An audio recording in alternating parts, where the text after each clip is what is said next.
ओशो का जीवन परिचय। ओशो, जिन्हें रजनीश और बाद में भगवान श्री रजनीश के नाम से भी जाना गया, 20वीं सदी के एक प्रभावशाली और विवादास्पद भारतीय विचारक, आध्यात्मिक गुरु और दार्शनिक थे। उन्होंने अपनी मौलिक और गहन सोच के माध्यम से दुनिया भर के लोगों को ध्यान, आध्यात्मिकता और जीवन की गहराइयों को समझने के लिए प्रेरित किया। उनका जीवन, शिक्षाएं और योगदान अद्वितीय थे।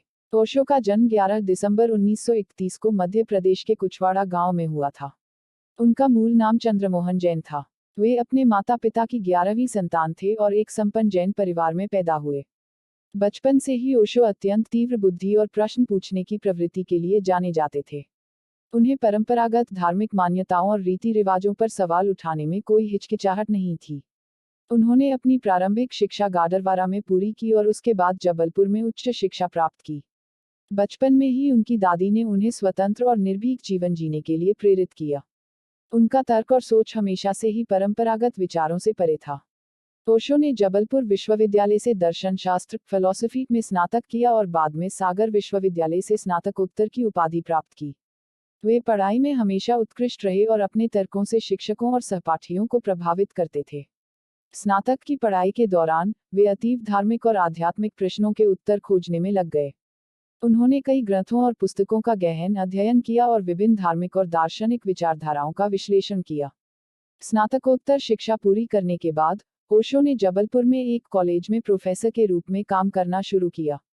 इसी दौरान वे विभिन्न धार्मिक सम्मेलनों और विचार गोष्ठियों में भाग लेते और वहां अपने विचार प्रस्तुत करते। उनके बोलने का तरीका और गहरी तर्कशीलता लोगों को आकर्षित करने लगी।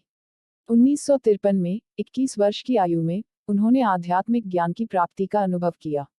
उन्होंने इसे अपने जीवन का सबसे महत्वपूर्ण मोड़ बताया।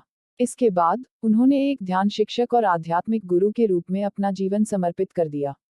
ओशो का दर्शन मौलिक, क्रांतिकारी और व्यवहारिक था। उन्होंने ध्यान, प्रेम, स्वाभाविकता और स्वतंत्रता पर बल दिया।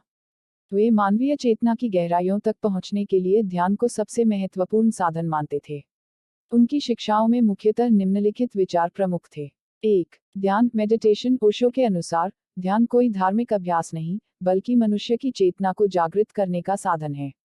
उन्होंने सैकड़ों ध्यान विधियों को विकसित किया, जिनमें डायनामिक मेडिटेशन सबसे प्रसिद्ध है। 2. स्वतंत्रता। ओशो का मानना था कि प्रत्येक व्यक्ति को अपनी स्वतंत्रता के प्रति सजग रहना चाहिए। उन्होंने सामाजिक बंधनों और परंपरागत मान्यताओं को त्यागने की सलाह दी। 3. प्रेम और संबंध। उनके अनुसार सच्चा प्रेम बिना शर्त होता है और इसे किसी स्वामित्व या बंधन से जोड़कर नहीं देखा जाना चाहिए। 4. धर्म की पुनर्परिभाषा। ओशो ने पारंपरिक धर्मों की आलोचना की और धर्म को एक व्यक्तिगत और आंतरिक अनुभव के रूप में परिभाषित किया। 5. जीवन का आनंद। उन्होंने कहा कि जीवन को पूरी तरह से जीना चाहिए, क्योंकि यही ईश्वर का सबसे बड़ा तोहफा है। 1970 के दशक में ओशो ने पुणे में अपना आश्रम स्थापित किया, जो उनके विचारों और ध्यान विधियों का केंद्र बन गया। यहाँ उन्होंने सैकड़ों प्रवचन दिए और लाखों अनुयायियों को अपनी ओर आकर्षित किया। उनके आश्रम में ध्यान, योग और व्यक्तिगत विकास के लिए विशेष कार्यक्रम आयोजित किए जाते थे। 1981 में उन्होंने अमेरिका में रजनीशपुरम नामक एक समुदाय स्थापित किया। यह समुदाय विवादों का केंद्र बन गया और 1985 में इसे बंद करना पड़ा। इसके बाद ओशो ने भारत लौटकर पुणे में अपना आश्रम पुनः सक्रिय किया। ओशो के जीवन में कई विवाद भी जुड़े। उनके विचार कई बार परंपरागत धार्मिक और सामाजिक मान्यताओं के विपरीत होते थे। उनके खुले विचारों और भौतिकवादी दृष्टिकोण ने उन्हें आलोचना का शिकार बनाया। अमेरिका में उनके समुदाय से जुड़े विवाद, जैसे कि अनुयायियों के साथ कानूनी झगड़े और जहरीली साजिश के आरोप, उनकी छवि को विवादास्पद बना दिया। 19 जनवरी 1990 को ओशो का निधन हो गया। उनकी मृत्यु के बाद उनके अनुयायियों ने उनकी शिक्षाओं को फैलाना जारी रखा। आज भी पुणे स्थित ओशो इंटरनेशनल मेडिटेशन रिजॉर्ट दुनिया भर के लोगों के लिए ध्यान और आंतरिक शांति का केंद्र है। ओशो ने अपने जीवन काल में हजारों प्रवचन दिए, जिन्हें बाद में पुस्तकों के रूप में प्रकाशित किया गया। उनकी पुस्तकों का अनुवाद कई भाषाओं में हुआ और वे आज भी लोकप्रिय हैं।